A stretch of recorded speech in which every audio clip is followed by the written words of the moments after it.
Hello दोस्तों, कैसे आप लोग। हमारी फिल्म आवारा आशिक जो है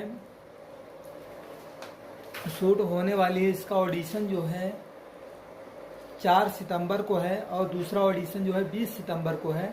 आप लोग ऑडिशन में ज़रूर आइए। और इसमें जो है अखिलेश जी और रमेश जी और मुत्तन दादा भी आ रहे हैं।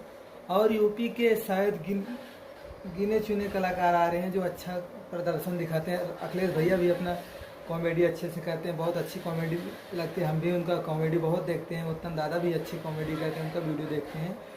ये भाई सब लोग आ रहे हैं कॉमेडी जो फिल्म में काम करने के लिए। तो लवली जी को बोला था कि रोली जौनपुरिया से देख लीजिए, आपकी तरफ में बात कर लीजिएगा।